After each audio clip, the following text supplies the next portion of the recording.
Bonjour, je m'appelle Jean-Michel Manfredi.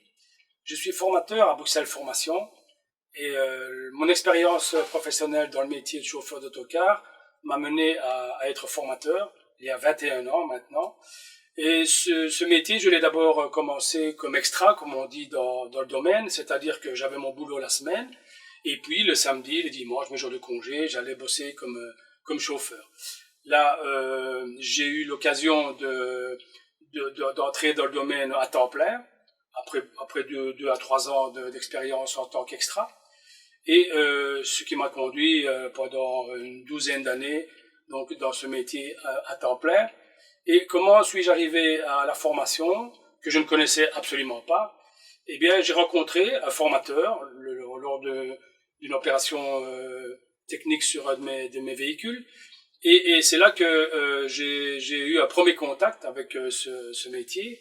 Et il m'a vraiment donné le goût d'essayer, en tout cas, d'entrer dans ce domaine de la formation. Donc, je me suis inscrit à des examens que j'ai passés, que j'ai réussi. Et donc, je suis entré à Bruxelles Formation en 1999.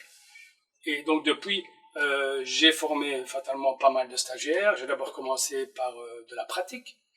Et ensuite, depuis maintenant quelques années, principalement, je donne de la théorie.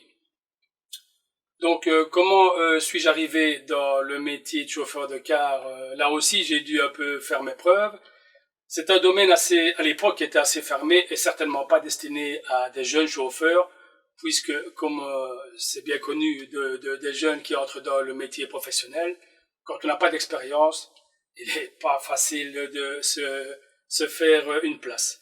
Donc, après avoir envoyé tout un nombre invraisemblable de CV, d'être allé physiquement me présenter dans différentes entreprises de la région liégeoise, puisque je suis liégeois, et donc chaque fois, donc on me répondait la même chose comme d'hab, on vous écrira, on vous téléphonera, et j'avais jamais rien. Donc devant toutes ces déceptions, je me suis dit qu'il fallait absolument faire quelque chose pour y arriver. Et j'ai tenté une dernière fois ma chance dans une grosse société à l'époque, à Liège, qui n'existe plus maintenant. Et là, quand on m'a posé la fameuse question, avez-vous de l'expérience? J'ai répondu avec une assurance certaine, oui, si, j'ai de l'expérience. Mon frère est chauffeur et je suis déjà souvent parti avec lui. Mais par contre, je n'ai jamais fait l'étranger. Et j'ai vu que là, je suscitais quand même un peu d'intérêt dans les yeux de la personne que j'avais en face de moi, qui était la responsable du département tourisme et autocar.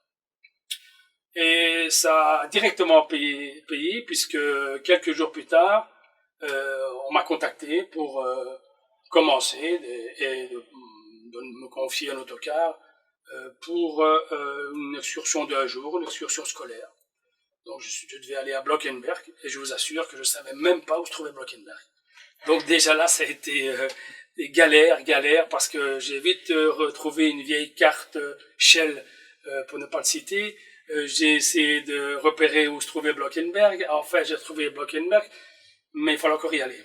Donc je suis allé à Blockenberg, pas sans peine, je ne le cache pas. Je suis revenu de cette excursion avec beaucoup d'émotions. Et ensuite, ça s'était pas trop mal passé, je pense. Et ensuite, donc, on m'a confié un voyage de 8 jours à l'étranger. Donc, j'avais bien insisté sur le fait que j'avais jamais fait l'étranger. En tout cas, j'étais jamais parti au volant d'un autocar. Et malgré tout, on m'a fait confiance.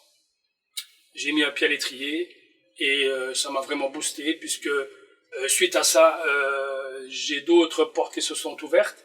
Donc, j'ai pu aller faire des essais dans d'autres grosses sociétés. Et donc j'ai commencé comme extra, je reviens donc sur cet aspect de mon métier.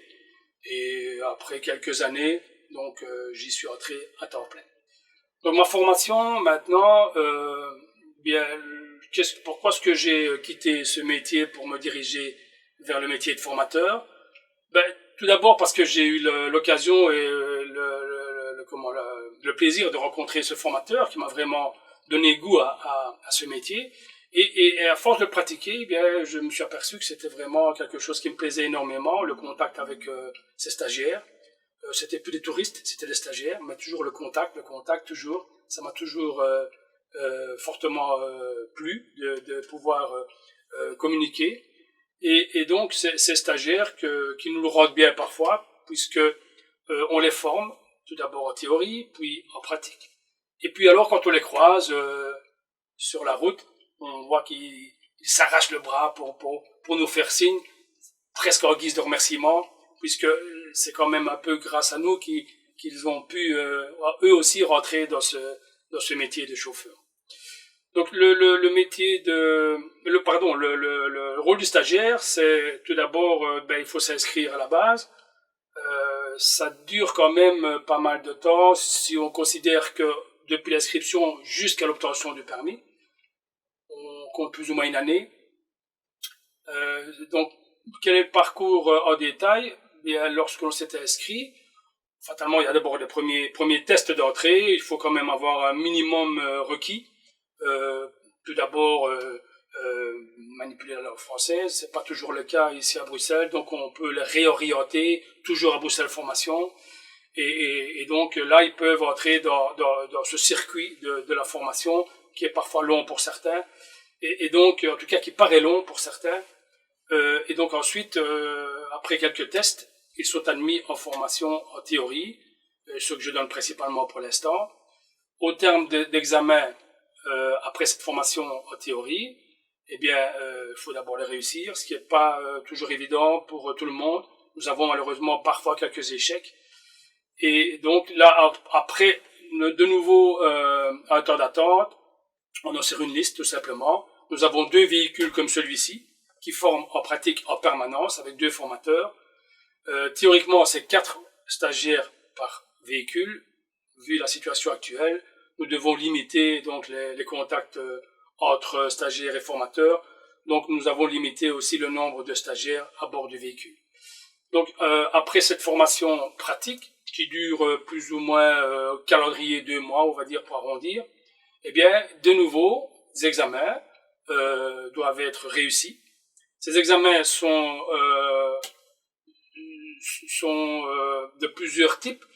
Tout d'abord, il y a un examen sur parc, c'est-à-dire sur terrain fermé, comme on l'appelle, terrain isolé, et il faut réussir 3 manœuvres.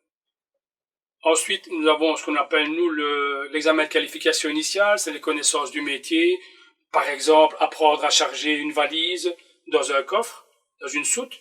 Vous allez me dire que ça paraît tout bête, mais en théorie, justement, on apprend comment on doit soulever un poids, faire travailler les jambes et pas le dos, puisque quand on a comme ça manipulé autant de valises, à la fin, après 20 ans, le dos s'en fait ressentir.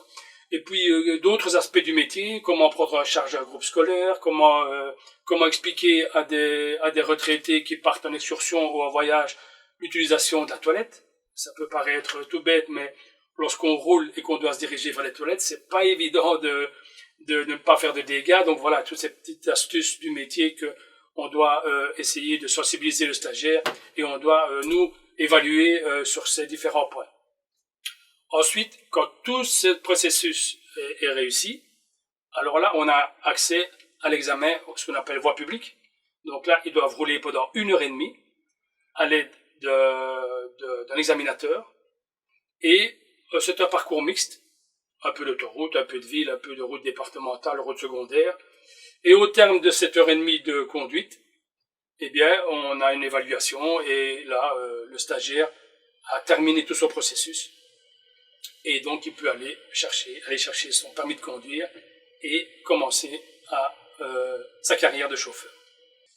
Donc voilà, en gros, mon parcours professionnel comme chauffeur et mon parcours professionnel comme formateur.